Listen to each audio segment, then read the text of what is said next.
Breaking news from the federal courts. Has been a full, busy morning of breaking news after breaking news. A judge has temporarily blocked the president's push to end diversity, equity, and inclusion efforts in our public schools. It impacts K-12 schools that are at risk of losing federal funding. This after he signed a flurry of executive orders, the president, that include calling on the Education Department to overhaul the accreditation process that currently ensures universities meet certain standards before receiving federal funds, and taking aim at the Obama-era policies that were meant to end suspension and expulsion practices disproportionately impacting students of color. Joining us now, John King, Jr., Secretary of Education under President Obama and now Chancellor of the State University of New York. John, it's always a pleasure to see you. I thank you for your time. You're the author of the new book, Teacher by Teacher. So, John, how do you see this temporary block by the courts of the Trump administration's efforts to end DEI in K-12? I'm pleased to hear that and not surprised. The administration's position on DEI has always been inconsistent with core American values. America is built on diversity. Our civil rights laws seek to advance equity and inclusion. So I'm pleased to see this, and I hope it's the start of a broader national conversation about returning to a focus on helping our students succeed rather than these culture wars distractions.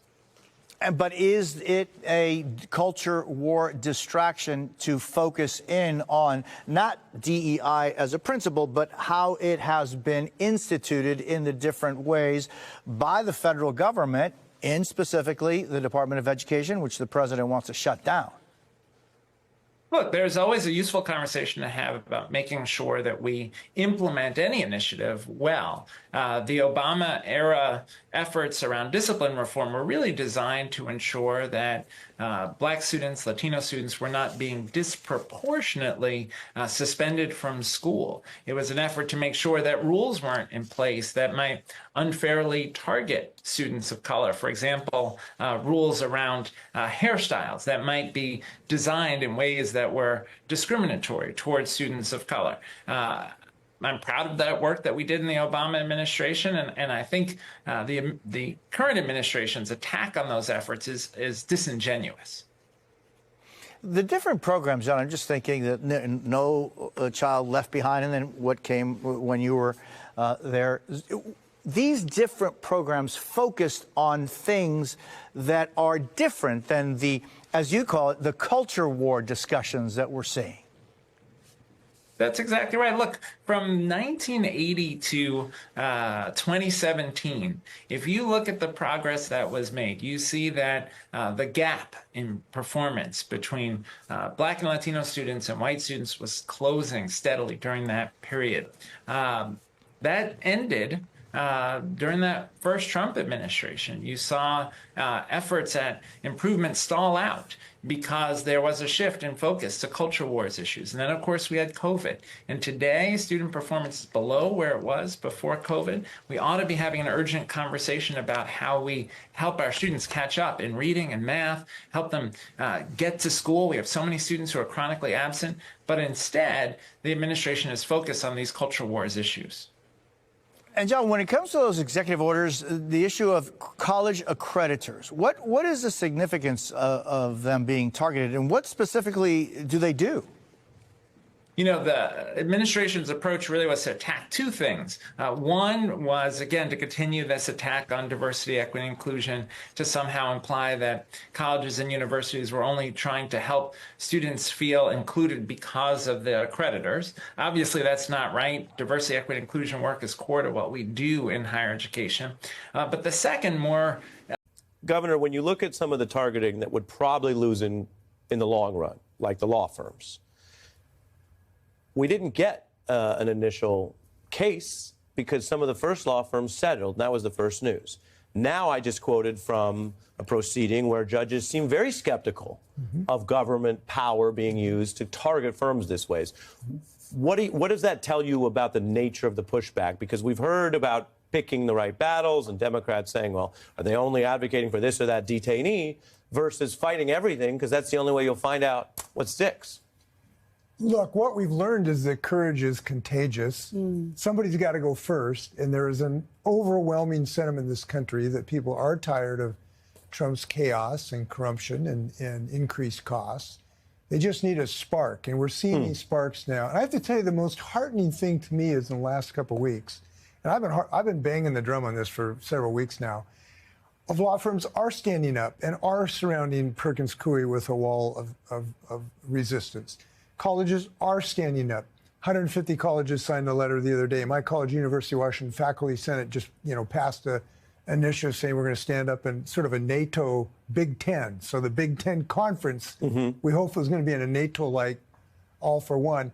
And that's very important, because if you just hunker down and try to think, I hope he doesn't notice I'm around, that doesn't work. Winston Churchill, when he was talking about the evils of Hitler, was talking about it's not a good strategy to feed the crocodile in hopes you'll be the last eaten. So I think people are figuring this out. They're getting to the bulwarks. Civil society is standing. And this is really important, because we've got to make sure that civil society, all of our organizations, will stand behind the Supreme Court when it does rein this guy in, which is happening, and I believe will happen in spades coming up. Yeah, and it happened at a 7-2 vote over the weekend, which is a big deal. This president is not Hitler, although Larry David, in a satirical piece in the Times, did explore how many dinners one could have with a dictator. Molly, you write about this, and I just liked your very clear turn of phrase that instead of liberals talking about responding to Trump and, look at what he's doing and rushing, you basically say, actually, the administration can't fight so many wars at once. The lesson from Harvard is be visible, loud, and stay fighting. That liberals or opponents or even people, nonpartisan people who protect democracy, have to also pick fights. Right. And I think there's an argument, we were talking about this before, that Harvard is actually in a better spot than Columbia is, right? Because when you acquiesce, you become a captured institution. And when you become a captured institution, you have to make a deal with this administration. And we've seen just with the tariffs that this administration goes back and forth on deals. So Columbia is now trying to make a deal with the Trump administration, well as Harvard has the courts, and the courts are going, and what we've seen in the courts is, and we saw this with the law firms, the courts end up siding almost, not all the time, but mostly with the people who are suing the administration. So you'd be much better off with the courts than you might be trying to make a deal with this administration. Right, and you're only going to find out then. I mean, I get why some of these institutions don't want to be the pointy edge of the spear. They might like to hide. As you said, that doesn't work. But if you actually challenge it, then you learn where the lines are. If you have to settle later because you lose the case, well, then at least you can tell your stakeholders, we tried. But the opposite's happening. Here's a report on that case I mentioned. The judge appears to inclined to side against Trump and block the law firm targets. Judge Howell saying in the hearing the administration's efforts to target these firms merely for who they supported, and there's a right to counsel in this country, quote, echoed the repression of McCarthyism and the Red Scare era. Two things. One, you got to understand, I'm an old lawyer. Judges are usually reserved and kind of benign in their language. These judges' hair are on fire about this insult on democracy, and they know where this can head of everybody's rights being threatened. That's number one. And from the individual, from the colleges and the law firms, if you watch crime drama, there's one rule. Blackmailers, extortionists always come back for more. And this guy's going to keep coming back for more until you stand up against him. So everybody needs to do everything, everywhere, all at once. You need to litigate. You shouldn't collapse for 1 second. There's no deal to be made with a voracious appetite like Donald Trump. And so you're starting to see people picking up with that message. And it's very heartening to me, because there's a reason to believe we're going to lose this democracy if people don't do this. And it's not just Congress. It's colleges, chambers of commerce, law firms, accountants, every professional organization, the media. Shout out to the media. Well, we saw George Clooney. Some people say they're the enemy of the people, but I'm not so sure. No. We saw George Clooney play last night. Oh, you did? On the very night. Talk about McCarthyism. Explain to people what play that is. And management was pushing on Edward R. Murrow to give up and not go after McCarthy. That same day, the executive producer of 60 Minutes resigned because he's getting too much pressure from management. Every organization in America today, every social organization, I believe, has some need and obligation to stand up against this guy. Yeah, so Governor, let's dig into that, because that's about free speech. And a strange thing has happened on the internet where certain business people and propagandists found that free speech was a good talking point. So they took the talking point, not the substance. Yes. But you're talking about, and we might be covering this more this week, that 60 Minutes, a venerable institution, their executive producer, who is nonpartisan, got the track record, said the Trump pressure, which came up and over on the corporate side, attacked free speech. I want to be clear. There's not an allegation of a law broken, right? Because the government didn't send the cops in or something. They didn't send the FBI in, right?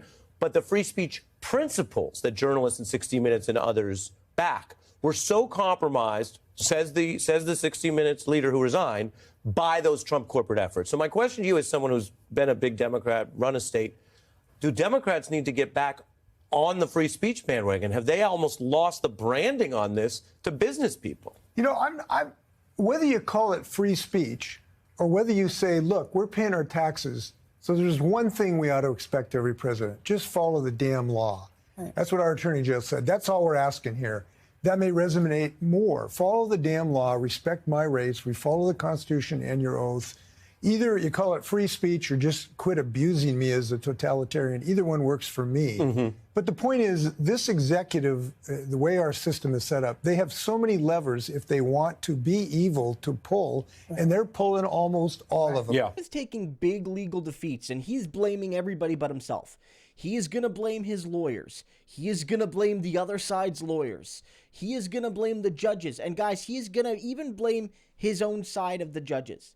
Even in the rare moments where they vote against him, but also in those moments where they don't. But like Trump's going to blame conservative judges for not convincing the liberal judges they're wrong, because Trump views the whole judicial system as quid pro quo. Like, let's just say he views it as a almost like a form of payment, right? I, as president, appointed you to this position, whether it's in the DOJ or as a judge or as a appeals court judge or all the way up to the Supreme Court. And you are there to work for me. So if I appoint you to a DOJ position, you're not there to represent the American people. You're there to represent me as president, and maybe even me as an individual. But also, I put you on this court, not just in the traditional sense, because I'm a conservative and you're a conservative, or if you're a Democratic president, I'm a liberal and you're a liberal, and I expect you to uphold my vision for the country, but it's not really about me personally. But with Trump, it's like, it's not even about the conservative vision. He doesn't really give a damn about that. What he gives a damn about is his projection of power. And when they said, sir, you can't just deport people, this particular guy, to El Salvador, and that included Thomas and Alito, well, Trump lost it. And he just started disobeying the courts. And it's only going to get worse. And if you think Clarence and Samuel Alito are safe, no one is safe.